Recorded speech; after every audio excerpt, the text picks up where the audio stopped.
Hi everyone, welcome back to our channel. In our last video, we tried tons of dishes in Chinatown's hawker centers, but this time we are heading to a different part of the city, mainly Little India, the Arab Quarter, and Bugis to try new dishes.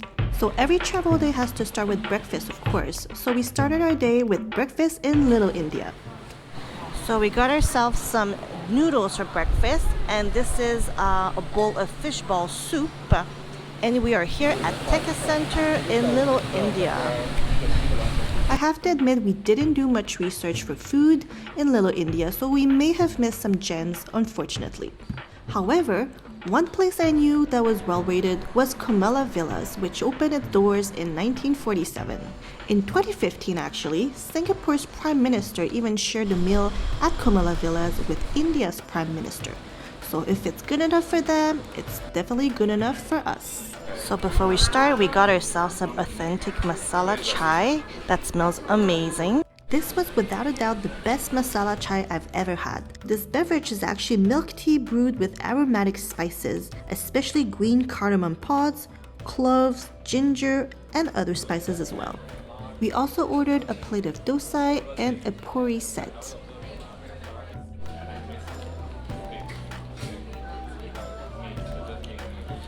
So we just finished breakfast at Comella Villa and it was really good, and the masala chai was really impressive. And we are heading towards one of the major temples here in Little India.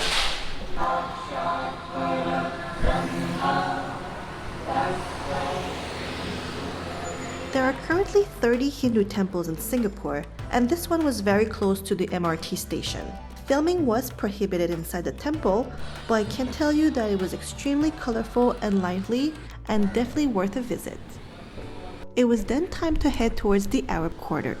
It did feel smaller to me compared to Little India, but this area was full of trendy cafes, Middle Eastern restaurants, and there was a row also of textile shops. You can also visit the beautiful mosque known for its huge golden domes. There is an entrance for tourists, and once inside you'll find intricate mosaic work and gold finishes everywhere.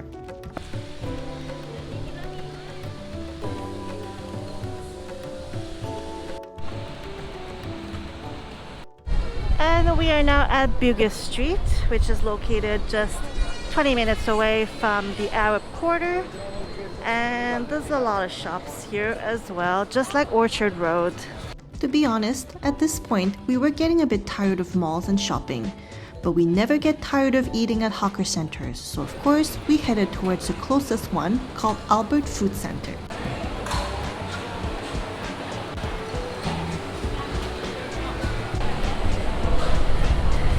So while he's still waiting for some fish soup over there, I got myself some fried carrot cake again, because this stall is really popular. And it's finally here, the famous fish soup that took forever. And the line just keeps getting longer and longer on this side. So we just tried the soup, and of course there's little pieces of fish, so that's why it's called a fish soup. Super soft. But the soup itself, the broth, is super flavorful, and the coriander just lifts everything up. It's actually pretty good. There's literally people everywhere here. And every time I think that I'm done eating, we find another stall that interests us. So this time we're getting mango ayu jelly. Okay, so I think this is our dessert for now, at least for lunchtime I should say. So the ayu jelly was actually at the bottom, but you have mango, you have some shaved ice, and even some passion fruit seeds.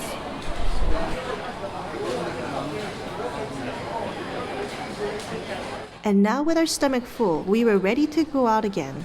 We realized that the area around Bugis had more shops than we thought, and it was a great place for people watching. You can definitely buy a lot of incense here. And people are lining up, I think, to go to the temple to pray.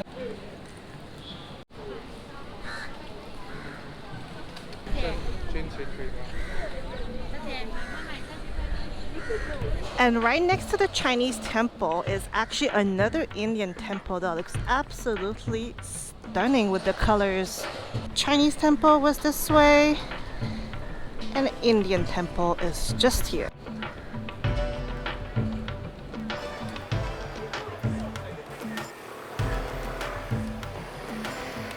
Afterwards, we visited Fort Canning Park. So this park is free for everyone. It's an iconic hilltop landmark, and I think it is worth visiting for historical reasons. It's been part of Singaporean history from the times when Malay kings ruled the land to, of course, the arrival of the British. You'll find some remnants of a fortress from the 19th century, some ancient bathing spring, and even a site that was believed to be a Malay king's tomb.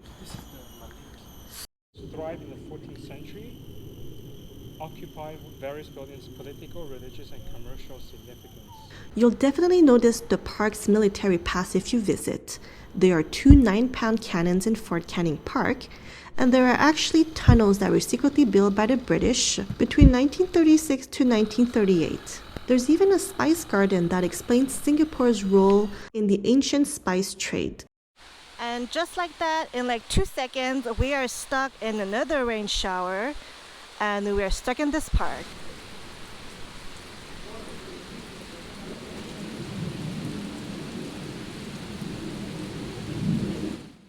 Hello again, this time from Chinatown again. We are here at Maxwell Food Center. We might be a bit early because a lot of the stalls are closed, but we're going to start with some noodles. So we got some crispy noodles to start with. How much they cost? $5.50. Oh, $5.50. That's pretty good. The fish looks pretty moist. And there's some shrimp and what is that? Pork, I think. We waited an hour before returning to Amoy Center, but we realized that the stalls that we wanted to visit were closed and we had to come back on a different day. So can you imagine this? We're back at Maxwell Center once more because we forgot to eat laksa at this stall, and apparently it's like extra good. It's one of the most popular ones, so yes, we did have to come back just for laksa. And here's my laksa. So this was $5. Your bowl of laksa was also $5, and this one was $15, right? So $15 for half a chicken.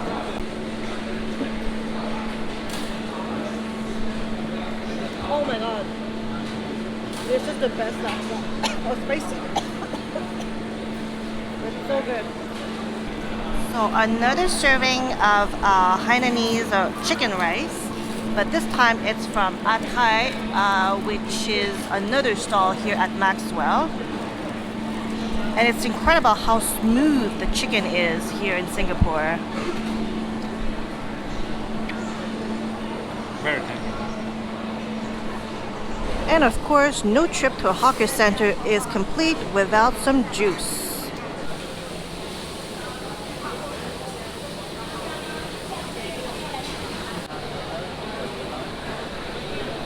After this very satisfying dinner, we went back to Marina Bay Sands for some window shopping.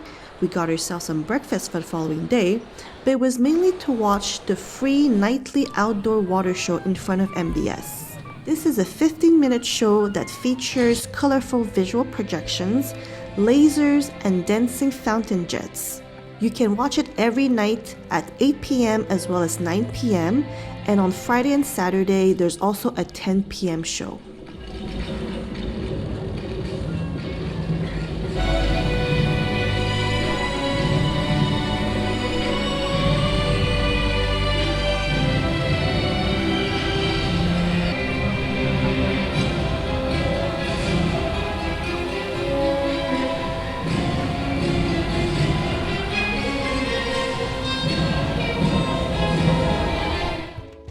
In our next video, we are leaving the downtown core of Singapore and going to Sentosa Island, a beautiful tropical getaway from the city.